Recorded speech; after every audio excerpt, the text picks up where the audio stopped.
কিছুটা জানা কিছুটা অজানাতে আজকের বিষয় হলো আমাদের দেশের জাতীয় পশু। হ্যাঁ, বাঘমশাই, যাকে আমরা বাঙালিরা ভালোবেসে বলে থাকি বাঘমামা, যার বৈজ্ঞানিক নাম প্যান্থেরা টাইগ্রিস। বাঘের সাথে আমাদের বেশিরভাগ মানুষের প্রথম পরিচয় বইয়ের পাতায়, তারপর চিড়িয়াখানায়, আর তারপর বিভিন্ন অভয়ারণ্যে।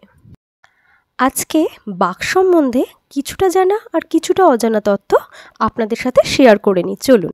আমাদের দেশের জাতীয় পশু বাঘ, এটা তো আমরা জানি সেই ছোটবেলা থেকে। কিন্তু এই ভয়ঙ্কর সুন্দর প্রাণীটি শুধু আমাদের দেশের নয়, আমাদের দেশসহ টোটাল 6টা দেশের জাতীয় পশু। সেটা জানি কি? দেশগুলো হলো ভারত, বাংলাদেশ, দক্ষিণ কোরিয়া, মালয়েশিয়া, মায়ানমার এবং সাইবেরিয়া। আমরা তো বাঘের গায়ে লোমের উপর ডোরাকাটা দাগ সবাই দেখেছি, যে দাগের জন্য বাঘমশাই এত ফেমাস। কিন্তু আমরা হয়তো অনেকেই জানি না যে বাঘের দেহের এই ডোরাকাটা দাগটা বাঘের চামড়ার একটা স্বাভাবিক রং। তাই বাঘের পশম চেঁচে ফেললেও তাদের চামড়াতেও এই ডোরাকাটা দাগ দেখতে পাওয়া যায়। প্রত্যেকটা মানুষকে যেমন ফিঙ্গারপ্রিন্ট দিয়ে চিহ্নিত করা যায়, ঠিক তেমনই প্রত্যেকটা বাঘের এই ডোরাকাটা দাগ আলাদা হয়ে থাকে, যার ফলে বাঘেরা খুব সহজেই একে অপরকে শনাক্ত করতে পারে। বাঘের জিভও অন্যরকম। বাঘের জিভে থাকে প্যাপিলা নামক ছোট ছোট কাঁটার মতো তন্ত্রী।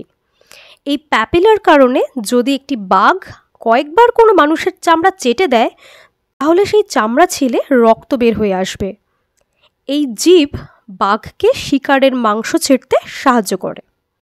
আমরা অনেকেই হয়তো জানি না, বাঘের গর্জনের মাধ্যমে শিকারকে প্যারালাইজড করার ক্ষমতা থাকে।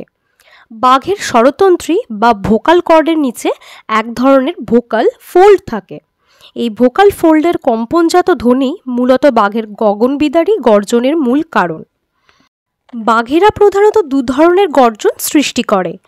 এক ধরনের গর্জন মানুষ শুনতে পায়, অপরটি মানুষ শুনতে পায় না।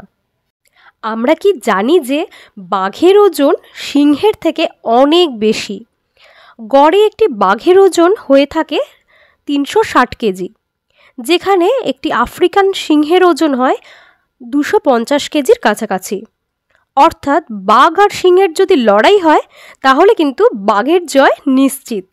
ঠিক এই কারণেই সিংহ জঙ্গলের রাজা হলেও বাঘ কিন্তু জঙ্গলের শাসক। এরকমই নতুন নতুন তথ্য পেতে সঙ্গে থাকুন আর দেখতে থাকুন কিছুটা জানা আর কিছুটা অজানা।